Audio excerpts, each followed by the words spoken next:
இட்லி, தோசை, சாதம் எதில் இருந்தாலும் சூப்பராக இருக்கிற இந்த தேங்காய் சட்னியை எப்படி பண்ணுறதுன்னு காமிக்கிறேன். நீங்களும் ட்ரை பண்ணுங்கள். ரொம்ப ரொம்ப ஈஸியாக பண்ணிடலாம். ரொம்ப ரொம்ப டேஸ்டியாக இருக்கும். ஹாய் ஃப்ரெண்ட்ஸ், என் பேர் Aadhya. Welcome to our channel Aadhya recipes and vlogs. இப்போ தான் முதல் தடவை நம்ம சேனலை பார்க்குறீங்களா? அப்போ கண்டிப்பாக மிஸ் பண்ணாமல் சப்ஸ்கிரைப் பண்ணிக்கோங்க. இந்த மாதிரி நிறைய இன்ட்ரெஸ்டிங்கான ரெசிபீஸ் எல்லாம் இருக்குங்க. இந்த தேங்காய் சட்னி பண்ணுறதுக்கு 10 நிமிஷம் போதும். நிறைய இன்க்ரீடியன்ட்ஸ் கூட தேவையில்லைங்க. எப்படி பண்ணுறதுன்னு பார்த்துடலாங்க. இந்த தேங்காய் சட்னிக்காக மீடியம் சைஸ் தேங்காவை எடுத்துட்டு இது ரெண்டாக இந்த மாதிரி பிரேக் பண்ணிவிட்டு உள்ளே இருக்கிற இந்த தேங்காய் எல்லாம் எடுத்துட்டு குட்டி குட்டியாக கட் பண்ணி பக்கத்தில் இருக்கட்டும். இப்போது இந்த சட்னிக்காக ஒரு பேனை வச்சுட்டு ஒரு 2 ஸ்பூன் அளவுக்கு மல்லி விதைகள், 1 ஸ்பூன் அளவுக்கு சீரகம், ஒரு 10லிருந்து 12 காஞ்ச மிளகாய் சேர்த்துக்கலாம். இப்போது இதுலேயே 1 ஸ்பூன் அளவுக்கு எண்ணெயை சேர்த்துட்டு இது கொஞ்சம் பொன்னிறமாக வர வரைக்கும் நல்லா வறுத்துக்கலாங்க. இதுலேயே ஒரு 4 பச்சை மிளகாவை சேர்த்துட்டேன். உங்களுக்கு பிடிக்கலைன்னா எல்லாமே இந்த காஞ்ச மிளகாவிலேயே பண்ணிக்கலாங்க.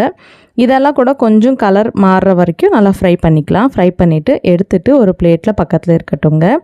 இப்போது இதுலேயே கட் பண்ணி வச்சுட்டு இந்த தேங்காய் பீசஸை கூட போட்டுக்கலாம்.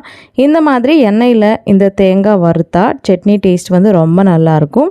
இது வறுக்கிறதுக்காக 1 ஸ்பூன் எண்ணெய் சேர்த்துட்டு இந்த தேங்காய் பீசஸ் எல்லாம் போட்டுக்கோங்க. போட்டுட்டு நல்லா கொஞ்சம் ஒரு 5 நிமிஷம் போதுங்க.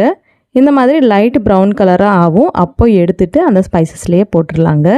போட்டுட்டு இந்த சட்னிக்காக ஒரு 2 ஸ்பூன் எண்ணெயை போட்டுட்டு இதுலேயே 4 பெரிய தக்காளியை இந்த மாதிரி கட் பண்ணி போட்டுட்டு இதுலேயே சின்ன லெமன் சைஸ் அளவுக்கு புளியை சேர்த்துக்கலாம். சேர்த்துட்டு ஒரு வாட்டி மிக்ஸ் பண்ணிவிட்டு மூடியை வச்சுட்டு இதெல்லாம் நல்லா வேக விடுங்க.